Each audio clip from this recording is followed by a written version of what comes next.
Merci Isabelle, on vous retrouve dans une demi-heure pour un prochain point sur l'actualité. On entame nos discussions avec ce qui se passe à Nancy. Être garé, mais en laissant son moteur tourner dans la ville, va désormais coûter 135 € d'amende. Le maire de la commune a mis en application un arrêté de 1963, car oui, cette infraction est déjà inscrite dans le code de la route depuis près de 50 ans, mais face au manque d'application, le maire a décidé de redoubler de vigilance. Il explique aussi vouloir faire face à la pollution de l'air. On va se poser la question du sens et surtout de l'efficacité d'une telle mesure. On fait d'abord le point sur ce qui a été mis en place avec Thibaut Marcheteau.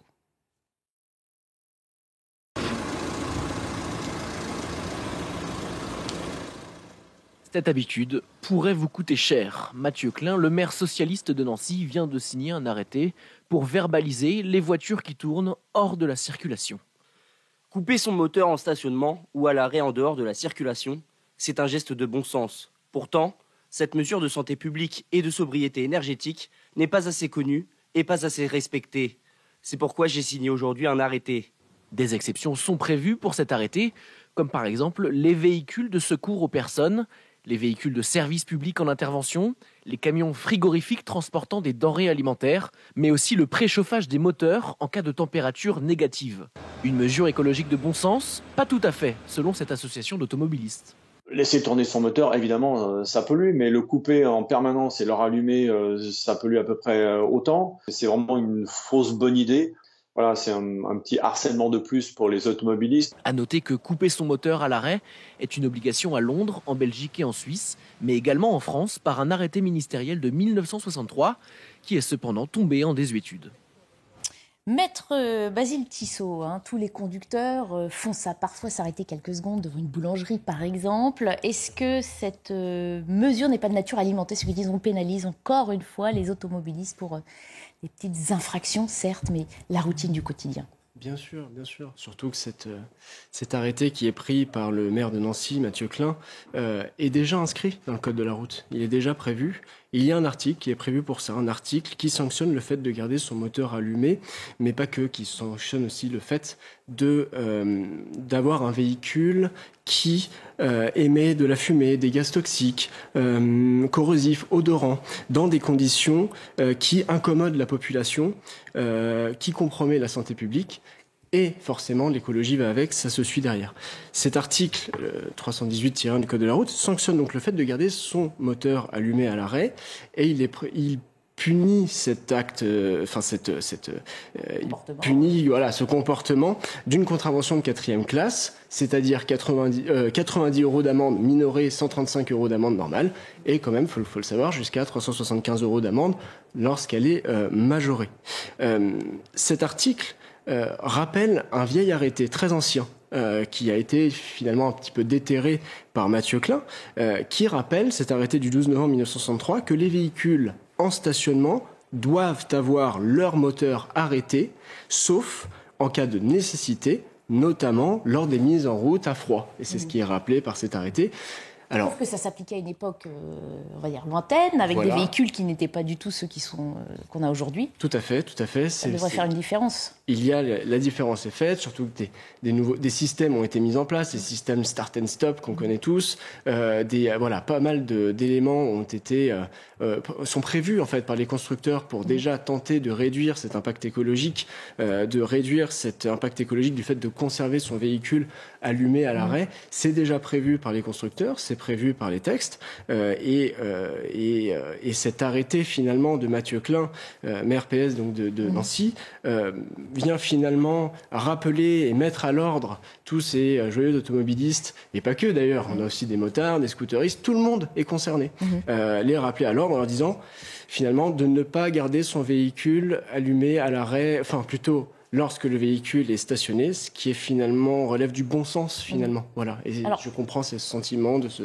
Voilà, l'argument invoqué par le maire notamment est celui de lutter contre la qualité de l'air. On le rappelle, on apprend parfois à l'auto-école que couper le moteur et redémarrer, ça consomme plus, ça pollue aussi peut-être plus. On n'est pas sûr de l'efficacité d'une telle mesure, Patrice Arditi. Bon, déjà, à l'auto-école, on apprend plein de choses, mais une fois qu'on a son permis, on se permet certaines privautés. Mais pas tout de suite, pas les premières années. On ne peut pas donner cet exemple. Qui ne l'a pas fait, bien entendu. Vous avez prononcé le mot bon sens. Il est évident que le bon sens, il est probablement du côté du maire. Si ça n'est pas une décision politique, il a du bon sens et effectivement, il fait attention à ses concitoyens. Pourquoi pas? Le bon sens des automobilistes, c'est également de ne pas se débrouiller pour avoir un pot d'échappement qui envoie des vapeurs absolument considérables. Maintenant, il faut quand même pas exagérer. Il y en a marre de ces interdictions perpétuelles. Mais qu'est-ce qu'on devient là? La Chine? Là, c'est pas possible. Dans pas longtemps, on va nous demander de ne pas dépasser l'équivalent d'un verre d'eau pour se laver les dents. Il faut arrêter quand même de nous prendre pour des enfants. Le crétin qui va rester 2 heures avec son contact allumé, bien entendu, il doit être sanctionné, mais sanctionné. Déjà, on va pas l'envoyer en prison. Faut pas exagérer. Mais il y a un truc que je voudrais savoir, et ça personne peut me le dire. Qu'est-ce que représente une économie d'automobilistes français qui ferait effectivement attention, comme le stipule le maire en question, dans l'horreur du manque d'écologie du monde? C'est quoi? 0,00001%? De qui se fout-on? Même moins. Oui, non, mais c'est complètement démagogique. De toute façon, en France, on est les professionnels de prendre des mesures qui ne servent à rien, uniquement pour avoir bonne conscience. Mais si Mathieu Klein veut avoir bonne conscience, il a qu'à faire un don à l'UNICEF plutôt que de pourrir la vie des automobilistes et la vie des Français. En fait, à chaque fois, on prend les mêmes types de mesures, on ne prend pas les mesures structurelles qui sont nécessaires pour permettre la transition énergétique et lutter contre le dérèglement climatique. Mais par contre, on est obligé de faire semblant d'agir. C'est important de faire semblant d'agir, de montrer qu'on fait des choses. Il y a Mathieu Klein qui prend ce type de décision. Il y a Anne Hidalgo qui pourrit la vie des Franciliens depuis qu'elle est élue maire de Paris avec des nouveaux arrêtés plus invraisemblables les uns que les autres, et malheureusement ça ne sert strictement à rien parce qu'en fait ça rajoute des charges, des normes supplémentaires en fait, et les Français s'y retrouvent plus. Et après vraisemblablement dans 1, 2, 3, 4, 5, 6 mois on aura une nouvelle révolte des gilets jaunes parce que les mêmes personnes et les mêmes causes produisent les mêmes effets. Ensuite après on se posera la question combien on doit dépenser pour calmer la camme des gilets jaunes? 10, 15, 20 milliards supplémentaires, et au final ça aura apporté 300 € dans les caisses de Nancy. Donc bravo Mathieu Klein d'avoir pourri la situation et d'avoir fait preuve de démagogie une nouvelle fois. Alors certains Nancéens ont d'ailleurs confié que c'était plutôt un sport national à Paris et que ça se voyait très peu à Nancy, ce genre de comportement. On est allé poser la question aux conducteurs parisiens, justement, que pensent-ils de la mise en place d'une telle amende? Écoutez leur réaction. Je pense que c'est bien de le laisser d'abord à Nancy. À Paris, il y a déjà pas mal de verbalisation.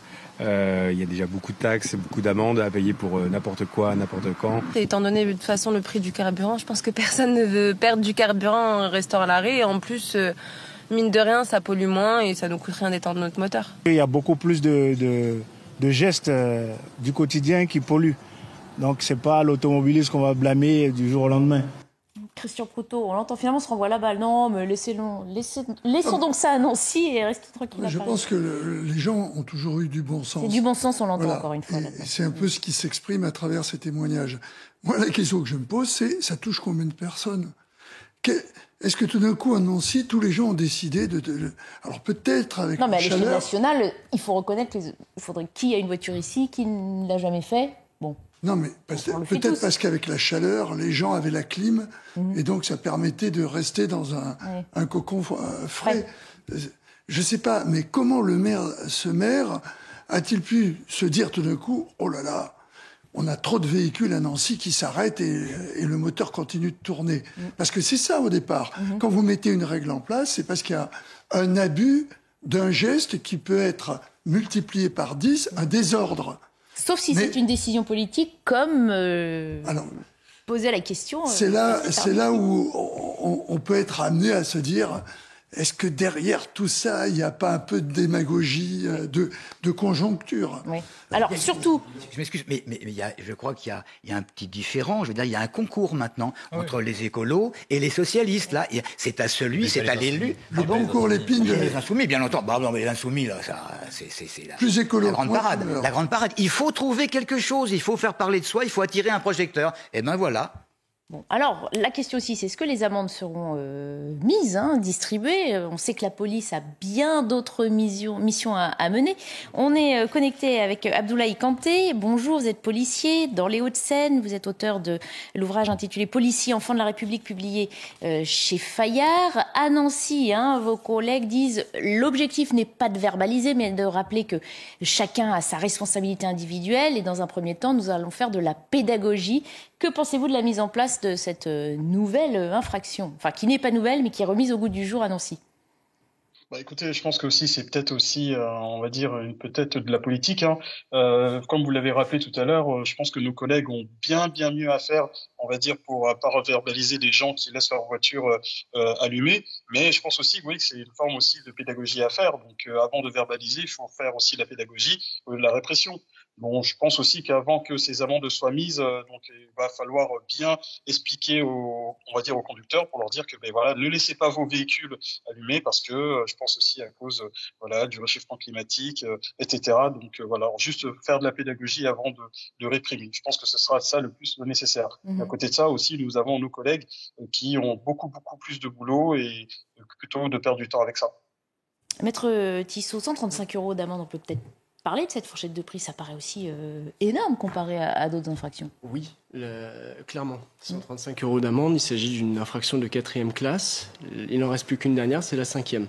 Donc l'objectif n'est pas de finalement sanctionner les automobilistes comme un petit stationnement gênant, alors de 35 € d'amende ou autre. Là, l'objectif, on ne le comprend pas bien. Effectivement, il y a un arrêté qui est pris alors que des arrêtés existent déjà, alors qu'un article est déjà prévu dans le code de la route. Bon, évidemment, il y a cette logique, effectivement, de mesure politique qui est prise et qui paraît très claire. On ne reprend pas, effectivement, un arrêté alors que le code de la route prévoit déjà la sanction. Maintenant, la question qui se pose, c'est comment les usagers de la route vont pouvoir se défendre. C'est intéressant de le savoir quand même. Ça, c'est votre travail. C'est mon boulot. Et donc, il faut bien prendre en note que les véhicules, les personnes qui seront concernées par cette infraction sont les personnes qui auront stationné leur véhicule ou qui l'auront laissé à l'arrêt en dehors de la circulation. Ce n'est pas moi qui le dis, c'est l'arrêté En dehors de la circulation, c'est-à-dire dans des emplacements très précis, c'est pas clair. Sur la route. C'est pas clair du tout. Qu'est-ce qu'on va estimer en matière de téléphone au volant, par exemple, il est interdit d'user de son téléphone lorsque l'on est dans son véhicule et qu'il est en circulation. La jurisprudence est très claire en la matière. Un véhicule en circulation, c'est un véhicule à l'arrêt au feu, un véhicule dans les bouchons, mais également un véhicule à l'arrêt en double fil.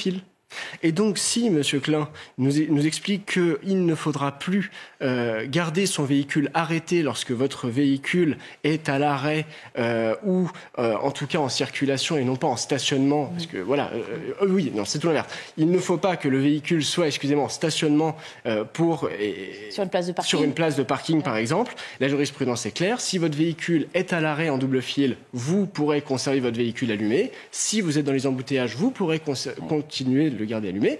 C'est vraiment une fois qu'on est sorti de la Exactement, c'est une fois qu'on est stationné sur une place de parking ou à l'arrêt en dehors de la circulation. J'ai toujours pas la définition. C'est pas très clair. Voilà. Pour personne, finalement, ni pour ceux qui sont censés ensuite connaître bien le droit et défendre les automobilistes qui seront importunés. Mais vous vous rendez compte, la manne pour un policier genre De Funès qui arriverait comme ça, là, doucement dans la rue et qui verrait, paf, une voiture avec évidemment le moteur allumé, un gars qui est on voit là, plus maintenant la bien sûr, et en même temps cette voiture stationnée carrément devant un magasin dont la porte est ouverte, et la clim s'échappe. Alors là, bingo, 2 contraventions. Non, mais c'est vrai qu'on peut contester. Je ne sais pas si vous avez fait attention dans le reportage qui nous présentait la mesure sur les exceptions. Exception existe lorsqu'on met le moteur en marche en préchauffage en cas de température négative. Ça, c'est pas du tout écologique, on est bien d'accord. Ah oui, non, mais de toute façon, moi je pense que ils sont là pour exister politiquement. Électoralement, ils sont en train d'enchaîner tôle sur tôle, donc ils font tout pour essayer d'exister. Et c'est un peu la cause, à chaque fois, les causes produisent les mêmes effets. Donc à chaque fois, ils enchaînent les décisions les plus absurdes et donc du coup, ils prennent des nouvelles tôles électorales. Mais ils s'en rendent pas compte. Moi, je pense qu'il existe un totalitarisme vert qui se met en place, qui essaye d'infliger, en fait, de changer le comportement des Français malgré leur gré. C'est ce qui s'est passé au moment des Gilets jaunes et ils n'ont pas compris la première révolte de novembre 2018.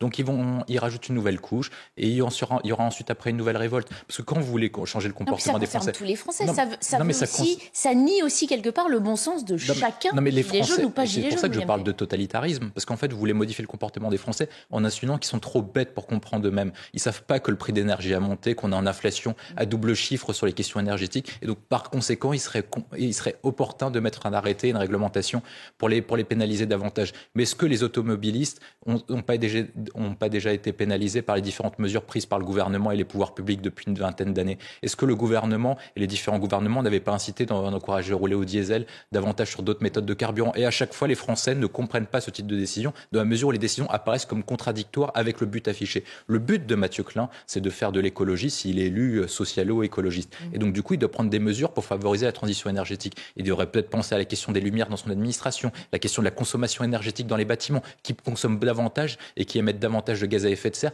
que sur la question des voitures pour lesquelles la personne aurait allumé son véhicule en temps 1 minute. Attention, comme le rappelait Pratis Radiati, ça provoque un grand bouleversement, c'est en train de faire fondre l'Arctique et l'Antarctique, ça paraît absolument évident. Donc moi je pense que ces personnes-là, il faut les contester, et s'ils ne comprennent pas, les Français ont raison de s'exprimer à travers les moyens légaux et les moyens politiques. Alors on va s'intéresser à un autre comportement bien plus grave qui s'opère toujours sur les routes, ces refus d'obtempérer et qui fait que l'autorité de l'État est bafouée toutes les 30 minutes en France. Les attaques et agressions à l'égard des policiers, des gendarmes et des pompiers continuent, vous le savez, de faire la une de l'actualité. Et on revient donc sur ce phénomène de plus en plus fréquent. Selon un dernier bilan publié par le Figaro aujourd'hui, 26 320 refus d'obtempérer ont été répertoriés en 2021. Des comportements qui concernent tout le territoire. Leur nombre a bondi de près de 20%, 19,17% exactement en zone rurale et périurbaine. Les scènes sont toujours les mêmes. Dans le cadre d'un banal contrôle routier, des automobilistes se transforment en chauffards en tentant d'échapper aux forces de l'ordre, voire en les prenant délibérément pour cible. On va donc se retourner vers Abdoulaye Kanté. Bonjour, rebonjour. On imagine donc que pour les forces de l'ordre, désormais, chaque contrôle peut virer à la tragédie. Comment vous organisez-vous face à l'augmentation de ce nombre de refus d'obtempérer? Écoutez, on voit que ce fléau est vraiment en augmentation nette, parce que nous faisons face forcément des fois à des personnes qui sont démunies des fois de permis, qui sont multirécidivistes dans ce genre d'infraction. Et effectivement, la prise en charge de ces individus est des fois très difficile parce que ils peuvent mettre non seulement en danger les personnes devant eux et nous aussi. Donc c'est vrai qu'on doit prendre toutes les précautions nécessaires pour faire une interpellation, on va dire claire, nette, et sans, j'ai envie de dire, bavure, quoi. On sait aussi, certains de vos collègues nous le confient, que du coup, le comportement de l'agent de police est différent. Certains se mettent dans des endroits pour effectuer ce contrôle desquels ils peuvent sortir rapidement, comme un fossé, par exemple. Vous nous confirmez que vous faites... Oui, c'est-à-dire qu'il faut aussi penser à l'environnement, parce que je vous rappelle que quand vous êtes face à un individu qui commet ce refus d'obtempérer, donc il refuse d'obtempérer à un contrôle de police, donc il tente de s'échapper, donc il va essayer de prendre tous les risques. Donc on l'a vu récemment avec les drames qui sont survenus il y a quelques semaines, donc notamment cette jeune fille dans le Val d'Oise qui a été grièvement blessée, ou d'autres encore qui ont tenté d'échapper à un contrôle et qui eux-mêmes ont été blessés, et nous aussi, nos collègues aussi qui peuvent être blessés lors de la prise en charge. Donc c'est vrai que lorsqu'on doit opérer lors d'opérations de contrôle, donc on doit faire en sorte que l'environnement ne sera pas impacté en cas de fuite de l'individu, et faire en sorte de nous, à la fois nous protéger et protéger aussi les personnes qui sont aux alentours. Chose qui rend quand même très difficile nos opérations.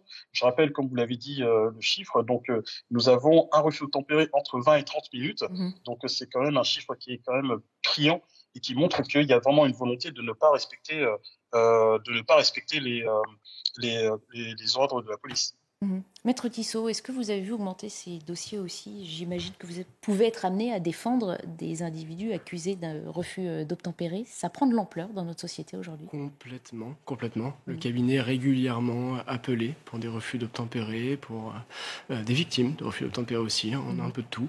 On le voit de toute façon. On voit qu'il y a une espèce de défiance face aux forces de l'ordre. On se permet un peu tout et on les voit arriver. Bien entendu, et forcément, plus on a de clients en la matière, plus on nous appelle pour des problèmes de refus d'obtempérer, forcément plus. C'est qu'il y a de plus en plus d'atteinte, d'incivilité face aux forces de l'ordre, et on en est parfaitement conscient. Oui. Christian Proto, je voudrais insister sur cet impact aussi que ça a, donc sur les méthodes, sur les techniques d'intervention. Se dire que les policiers qui sont déjà exposés dans le simple exercice de leur métier prennent maintenant des précautions pour savoir par où ils pourraient s'échapper si ça tournait mal, ça complique encore un peu plus leur mission. Oui, mais je ne pense pas que cette attitude tactique soit quelque chose de vraiment nouveau, parce qu'il est déjà expliqué au personnel que l'interpellation d'un véhicule, ce n'est pas quelque chose d'anodin. La preuve en est, c'est que quand ça se fait d'une manière systématique par la décision d'un préfet et tout, vous avez une présignalisation, vous avez tout un tas de choses, par exemple sur les contrôles d'alcoolémie en série, etc. Donc il y a de toute façon, à partir du moment où on fait une interpellation, deux situations. Soit c'est au vol parce que la situation fait que vous relevez une infraction et qu'à ce moment-là, vous considérez qu'il est important d'interpeller. Soit c'est parce que c'est délibéré, il y a des points de contrôle. L'attitude du premier cas, c'est-à-dire le cas au vol, c'est celle qui pose le plus de problèmes. Parce que c'est imprévisible. Voilà, c'est imprévisible, l'endroit s'y prête pas forcément, c'est simplement parce que vous constatez quelque chose. Alors ça peut partir de quelque chose de complètement anodin au départ. Une ceinture qui est mal mise à l'avant ou à l'arrière. Donc c'est l'occasion de faire son travail. Je critique pas l'enquêteur qui fait ça. Mais pour le chauffeur, ça peut avoir, parce qu'il ne faut pas s'imaginer qu'il y a 25 000, quel est le chiffre, 25 000 26 320. Voilà. C'est pas tous des grands contrevenants. Ce sont des gens qui, des fois, ont peur, sont en infraction parce qu'ils ont plus de points. C'est pas pire de savoir ça. C'est que finalement, effectivement, le profil aujourd'hui de refus d'obtempérer peut être Monsieur Tout-le-Monde, sauf que Monsieur Tout-le-Monde n'a pas son permis ou un défaut d'assurance. En tout cas, un État qui ne justifie pas qu'on mette sa propre vie en jeu et qu'on mette celle des autres, des forces de l'ordre ou des passants. C'est sûrement pas moi qui vais vous dire qu'effectivement, ceci explique cela. Je vous dis simplement, ceci peut expliquer cela, c'est tout. Moi, après, je ne porte pas de jugement.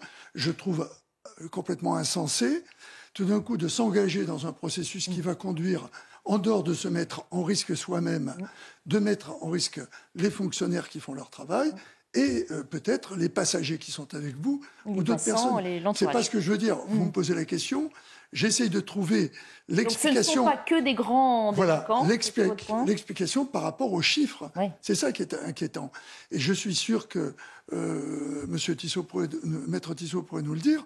Il y a dans la plupart de beaucoup de ses clients, en plus quand on va voir un avocat, c'est pour une bonne raison, on est le français moyen qui se dit, bon, je me suis mis en faute, je vais essayer de voir comment je peux m'expliquer avec la justice, j'ai le droit de me défendre. Et je suis persuadé qu'il y a beaucoup de comportements irrationnels pour celui qui l'a lui-même conduit. Quand il s'agit des conducteurs, on ne parle pas des victimes dont vous nous disiez qu'ils font aussi partie de vos clients. Qui sont les auteurs de l'infraction? Les gens qui viennent vers vous pour se défendre. C'est assez variable et c'est pas faux ce que vous dites. C'est-à-dire qu'on va avoir des clients qui seront finalement poursuivis uniquement pour un refus d'obtempérer. Et non pas un refus d'obtempérer aggravé par une alcoolémie ou des stupéfiants ou un défaut de permis de conduire.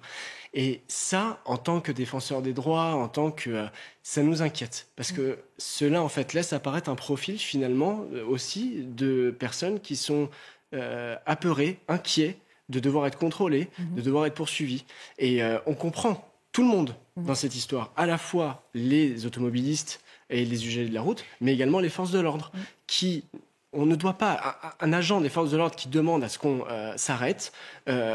doit voir la personne qui l'arrête arrêter. Enfin, ça n'a pas de sens. On ne peut pas se dire que j'ai les forces de l'ordre qui veulent m'intercepter, je fonce. C'est pas possible. Ce n'est pas possible. Et ça arrive de plus en plus souvent. Et quand on questionne nos clients, pourquoi ne vous êtes-vous pas arrêté? Pourquoi? Qu'est-ce qui vous a fait peur? J'ai eu peur. J'ai eu peur. J'ai eu peur. J'ai été persuadé qu'on allait me faire du mal, alors que c'est complètement faux. Ils sont là pour notre sécurité. Irrationnel comme peur, Patrice Arditi aussi. Non, ça n'est pas irrationnel. Ça arrive. Et j'aimerais bien avoir des chiffres concernant justement la proportion de personnes qui ont simplement peur. parce que ils ont fait quelque chose qui est répréhensible, et de ceux qui n'ont pas de permis, qui n'ont pas d'assurance, qui sont sous l'emprise de stupéfiants. Oui, mais tout ça, ça relève quand même d'une chose. C'est quelque chose qu'on a oublié et ça revient, et c'est en toile de fond d'une foule de sujets que nous pouvons avoir ici en studio. C'est cette notion de respect de la police, de considération, si vous préférez, envers la police, qui n'existe pratiquement plus. Et on le voit tous les jours. Bien entendu qu'un policier, lorsqu'il fait un signe comme ça pour qu'on s'arrête, on doit s'arrêter. Si on ne s'arrête pas, le policier est en droit de penser qu'il a quelqu'un qui a fait quelque chose de mal. Je veux dire, pour pas dire autre chose. Et cette notion de respect, considération, pardonnez-moi, mais on le voit également dans les histoires de rodéo, dans les attaques de pompiers. Là, il y a aussi un uniforme. Bon, eh bien, c'est quelque chose qu'on devrait réapprendre à l'école. Souvenez-vous,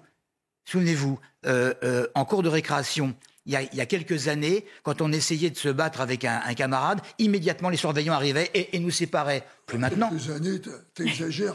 Bon. Tu nous fais du bien. Bon. C'était il y a longtemps. Mais j'essayais de nous rajeunir, Christian, c'est pour ça. Bon, on va continuer d'évoquer ces thèmes d'actualité, refus d'obtempérer, puis on évoquera aussi cette rixe qui a conduit à la mort d'une personne, c'était à Colmar. On voit tout ça après une coupure pub. Abdoulaye Kanté reste connecté avec nous, il fait partie de notre plateau à distance. À tout de suite.